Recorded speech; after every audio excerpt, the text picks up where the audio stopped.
저는 66세 민채환 교수입니다.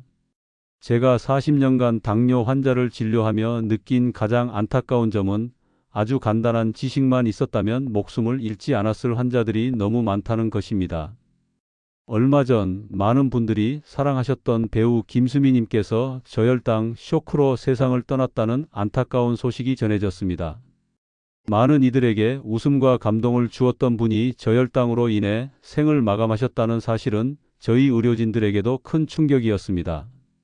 이로 인해 당뇨 관리의 중요성을 다시금 일깨워주는 계기가 되었습니다.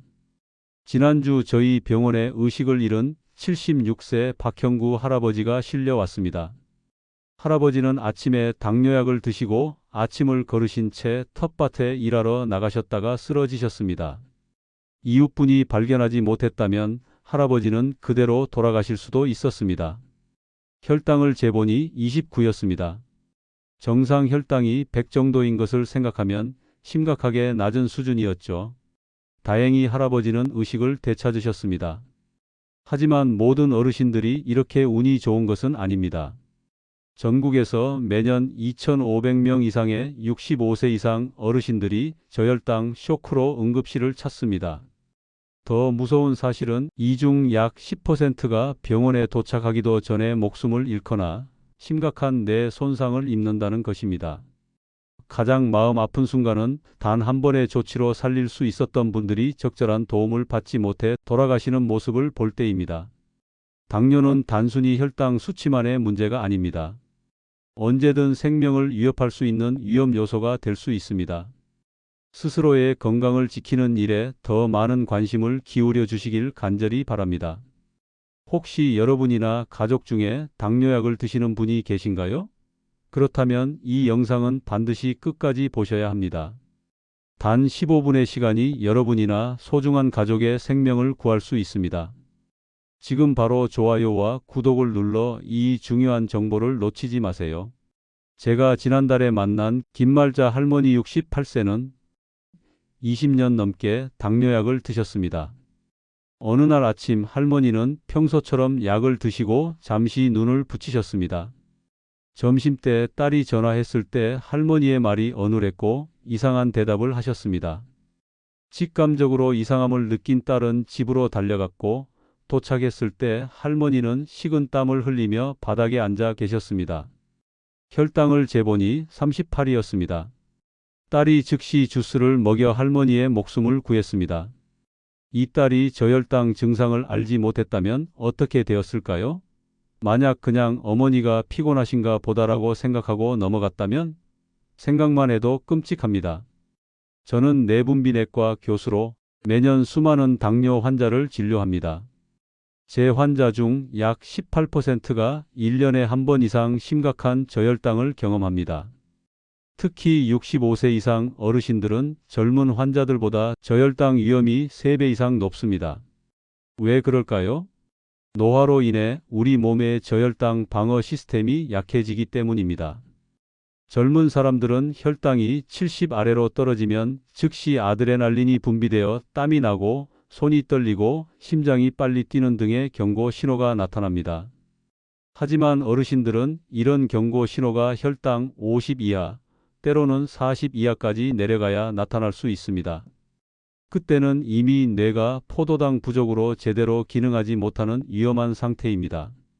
제 진료실에 오시는 많은 어르신들이 이런 말씀을 하십니다. 선생님, 갑자기 정신이 혼미해지더니 눈앞이 캄캄해졌어요. 그런데 저혈당인지 몰랐습니다. 이처럼 어르신들은 저혈당을 인지하지 못해 적절한 대처를 못하는 경우가 많습니다. 모든 당뇨 환자분들께서는 이것을 명심하세요. 저혈당은 단순한 불편함이 아닌 생명을 위협하는 응급 상황입니다.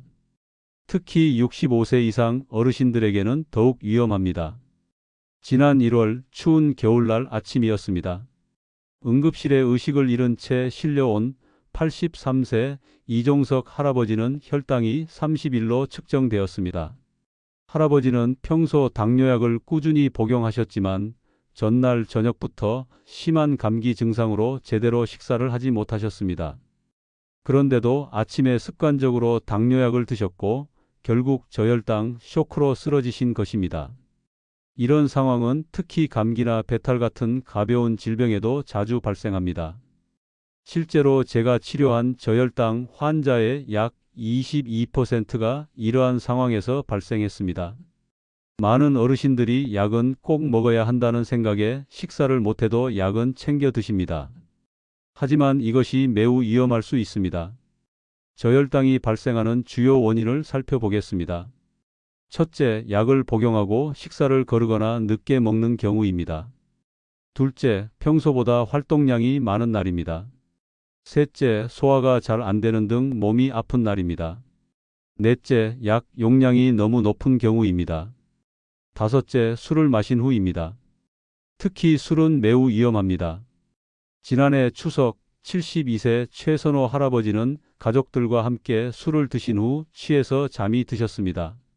다음 날 아침 가족들이 할아버지를 깨우려 했지만 의식이 없었습니다. 응급실에 도착했을 때 혈당은 20이었고 심각한 저혈당성 뇌손상을 입었습니다. 결국 할아버지는 2주 후 돌아가셨습니다. 왜 이런 일이 발생했을까요? 술은 간에서 포도당을 만드는 과정을 방해합니다. 보통 혈당이 떨어지면 간에서 포도당을 만들어 혈당을 올리는데 술을 마시면 이 기능이 억제됩니다. 게다가 술에 취해 있으면 저혈당 증상을 인지하기 어렵습니다. 이것이 술과 당뇨약의 치명적인 조합인 이유입니다. 이제 저혈당 고위험군에 대해 말씀드리겠습니다. 첫째, 75세 이상 고령자입니다. 나이가 들수록 저혈당 인지 능력이 떨어집니다. 둘째, 신장 기능이 저하된 분들입니다. 신장은 약물을 배출하는 역할을 하는데 기능이 떨어지면 약이 몸에 오래 남아 저혈당 위험이 높아집니다. 실제로 신장 기능이 정상인 분에 비해 신장 기능이 절반으로 떨어진 분은 저혈당 위험이 2.5배 높습니다. 셋째, 혼자 사시는 분들입니다. 독거노인은 저혈당이 발생했을 때 도움을 받기 어렵습니다. 넷째, 인슐린이나 설폰 요소제를 사용하는 분들입니다. 이런 약들은 다른 당뇨약에 비해 저혈당 위험이 훨씬 높습니다. 실제 의료 데이터를 보면 이런 고위험군에 속하는 어르신들은 그렇지 않은 분들보다 저혈당으로 인한 응급실 방문이 4배 이상 많습니다. 여러분이나 가족 중에 이런 고위험군에 속하는 분이 있다면 특별한 주의가 필요합니다. 저혈당의 증상은 2단계로 나타납니다.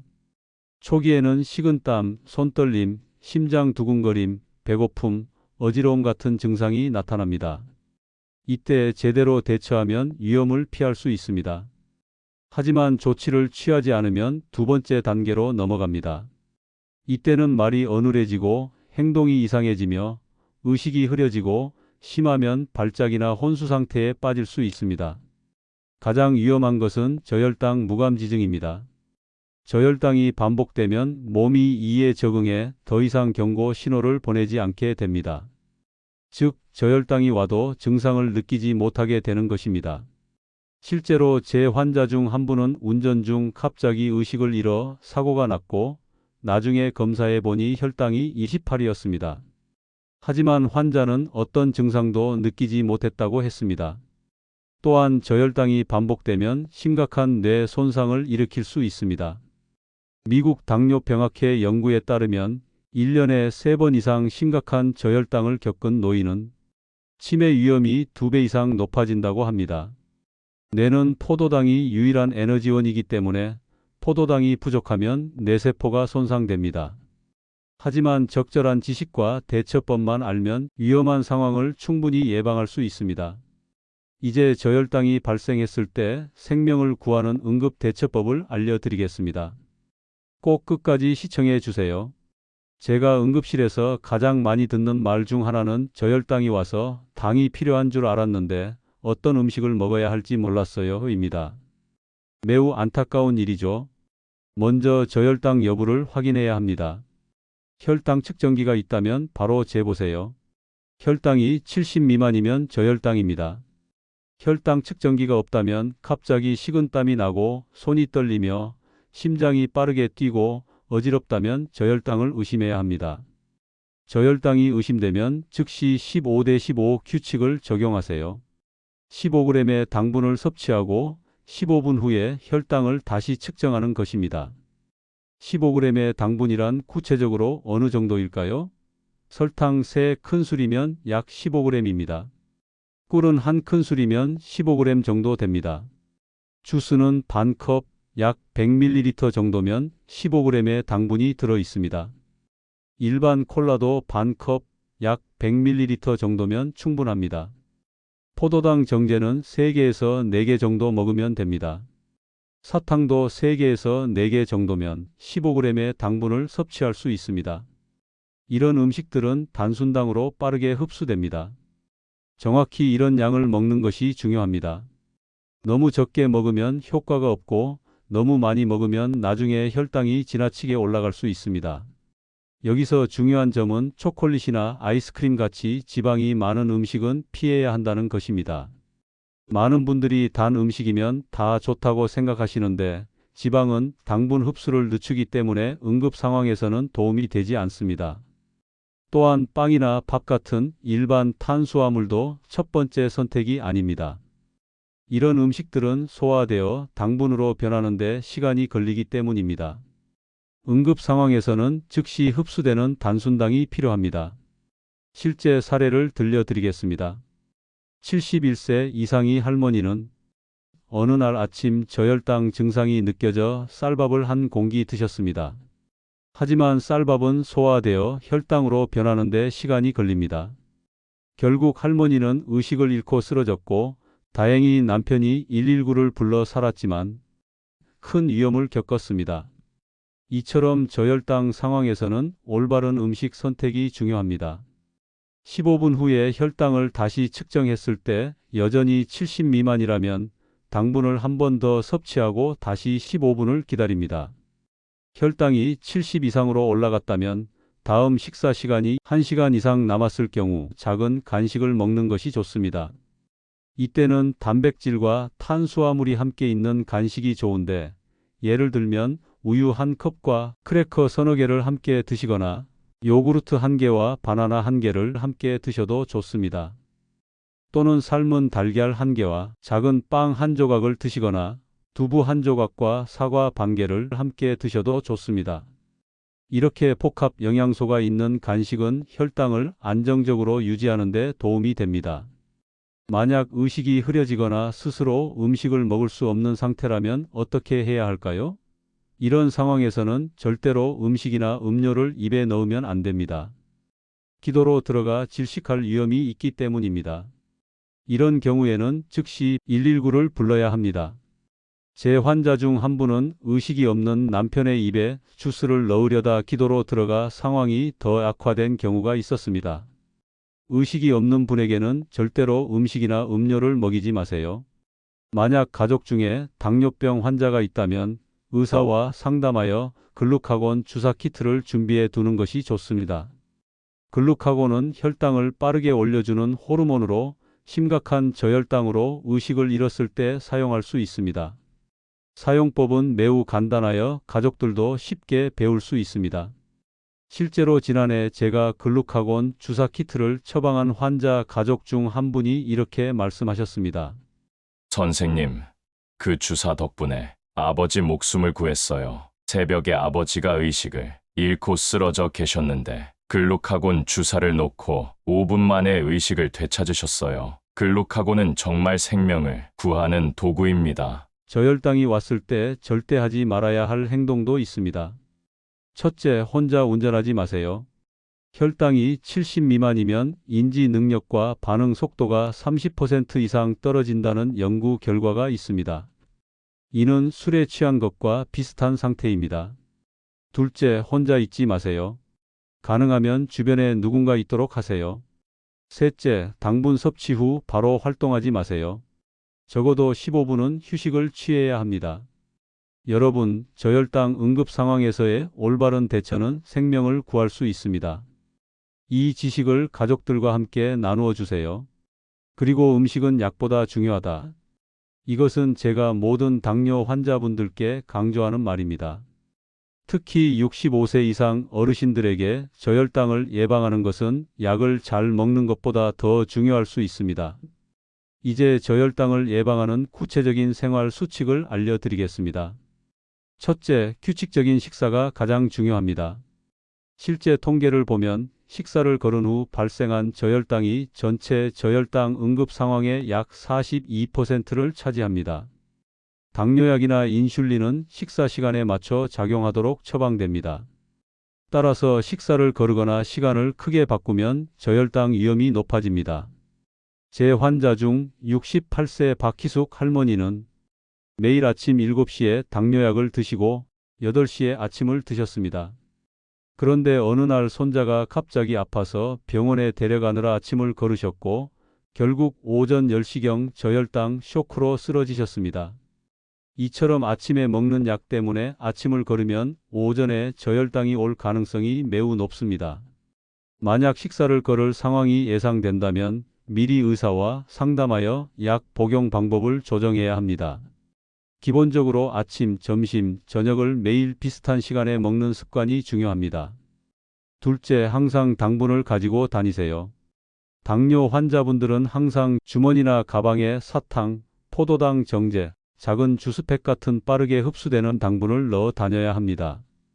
79세 김 할아버지는 항상 포도당 정제를 지갑에 넣고 다닙니다. 할아버지는 이렇게 말씀하셨습니다. 지난 3년간 3번의 저혈당 상황이 있었는데 모두 포도당 정제 덕분에 위기를 넘겼어요. 이제는 지갑에 포도당 정제가 없으면 집 밖으로 나가지 않아요. 셋째, 혈당을 자주 측정하세요. 특히 중요한 상황이 여러 가지 있습니다. 운동하기 전과 운동한 후에 꼭 측정하세요. 또 장시간 외출하기 전에도 반드시 확인해야 합니다. 평소와 다른 활동을 할 때도 혈당 체크가 필요합니다. 몸이 아플 때는 더욱 자주 측정하셔야 합니다. 식사를 거르거나 늦게 먹을 때도 혈당을 꼭 확인하세요. 마지막으로 평소와 다른 음식을 먹을 때도 혈당 변화가 있을 수 있으니 측정이 필요합니다. 혈당이 100 미만이면 간식을 먹는 것이 안전합니다. 규칙적인 혈당 측정은 저혈당을 예방하는 가장 확실한 방법입니다. 실제로 혈당을 하루 4번 이상 측정하는 어르신들은 그렇지 않은 분들보다 심각한 저혈당 발생률이 62% 낮다는 연구 결과가 있습니다. 넷째, 운동할 때는 특별한 주의가 필요합니다. 73세 이 할아버지는 매일 아침 공원에서 1시간 걷기를 하셨습니다. 어느 날 평소보다 오래 걸으셨더니 갑자기 어지러움을 느끼셨고 다행히 근처에 있던 사람이 도와줘서 사탕을 드시고 회복하셨습니다. 운동은 혈당을 낮추는 효과가 있어 저혈당 위험이 높아집니다. 운동 전에는 반드시 혈당을 측정하고 100 미만이면 간식을 먹고 시작하세요. 운동 중에도 가능하면 30분마다 혈당을 확인하거나 몸 상태를 살피는 것이 좋습니다. 혼자 운동하는 것은 피하고 가능하면 동반자와 함께 하세요. 또한 운동할 때는 항상 당분을 가지고 다니세요. 다섯째, 음주에 특별히 주의하세요. 앞서 말씀드린 것처럼 술은 저혈당의 주요 원인 중 하나입니다. 특히 공복에 마시는 술은 매우 위험합니다. 부득이하게 술을 마실 때는 반드시 음식과 함께 먹고 양을 제한하세요. 술을 마신 후에는 자기 전과 다음 날 아침에 꼭 혈당을 측정해야 합니다. 실제로 70세 강 할아버지는 친구들과 술을 마신 후 평소보다 30% 적은 양의 인슐린을 맞고 취침하셨습니다. 의사인 아들이 알려준 방법이었죠. 덕분에 할아버지는 안전하게 밤을 보내셨습니다. 이처럼 술을 마신 후에는 당뇨약이나 인슐린 용량 조절이 필요할 수 있습니다. 여섯째, 몸이 아플 때는 특별한 주의가 필요합니다. 감기, 설사, 구토 같은 가벼운 질병도 혈당에 큰 영향을 미칩니다.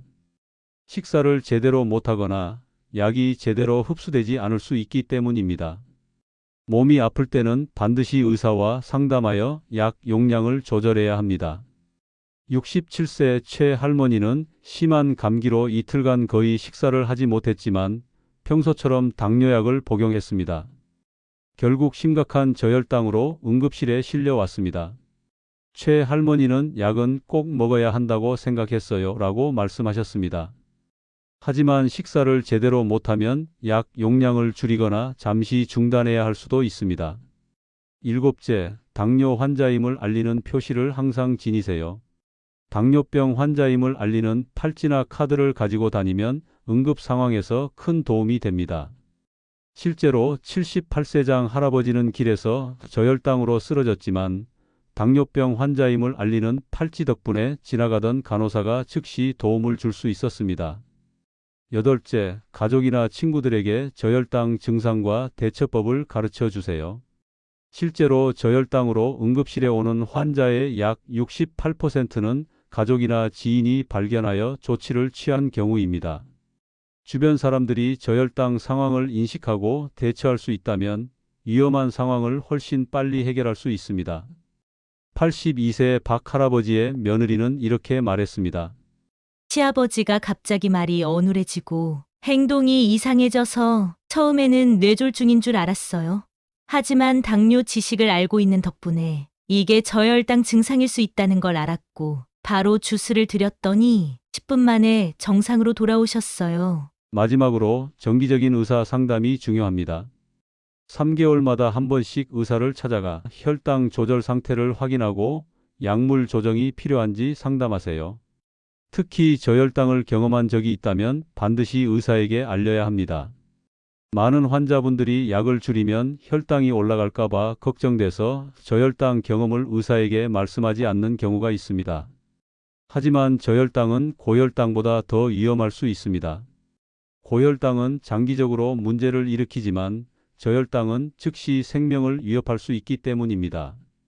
여러분의 건강과 생명을 위해 이 영상을 끝까지 시청해 주세요. 제가 의사로 30년 넘게 일하면서 가장 가슴 아팠던 순간은 한 번만 제대로 대처했더라면 살 수 있었던 환자를 잃었을 때입니다. 지난해 추석 81세 김영수 할아버지가 의식불명으로 응급실에 실려왔습니다. 당뇨약을 드시고 명절 음식 준비로 바빠 식사를 거르셨다고 합니다. 발견 당시 혈당은 22, 이미 뇌 손상이 시작된 상태였습니다.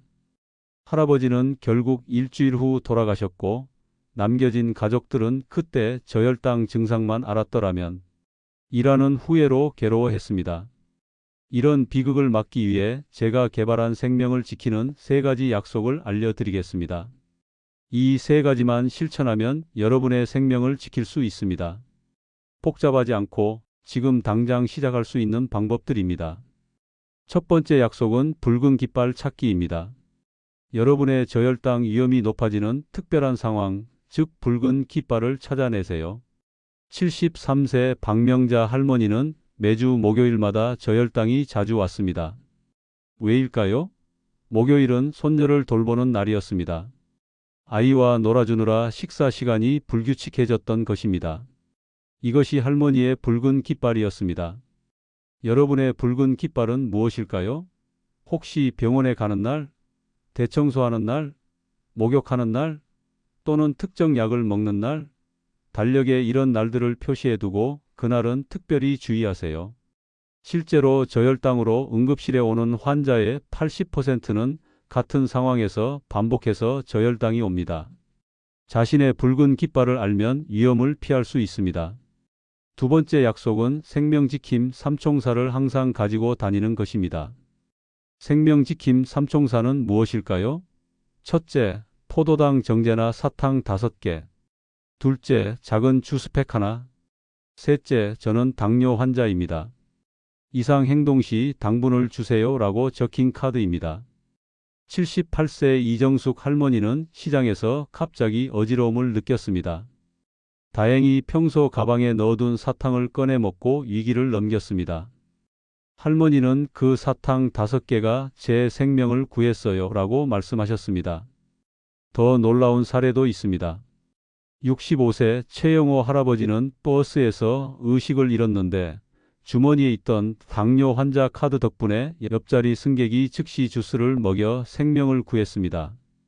작은 준비가 큰 위기를 막을 수 있습니다. 세 번째 약속은 생명줄 만들기입니다. 생명줄이란 무엇일까요? 바로 여러분을 매일 체크해줄 가족이나 이웃입니다. 저혈당이 심해지면 스스로 도움을 요청하기 어렵습니다. 그럴 때 여러분의 생명줄이 필요합니다. 매일 같은 시간에 전화로 안부를 확인하는 간단한 방법이면 충분합니다. 70세 김순미 할머니는 매일 아침 8시와 저녁 8시 딸에게서 전화가 옵니다. 어느 날 저녁 할머니가 전화를 받지 않자 딸은 직감적으로 이상함을 느끼고 집으로 달려갔습니다. 실제로 할머니는 저혈당으로 쓰러져 있었고 딸의 빠른 대처로 생명을 구할 수 있었습니다. 독거노인이라면 이웃이나 복지사에게 부탁해 보세요. 하루에 단 한 번 1분의 전화가 여러분의 생명을 구할 수 있습니다.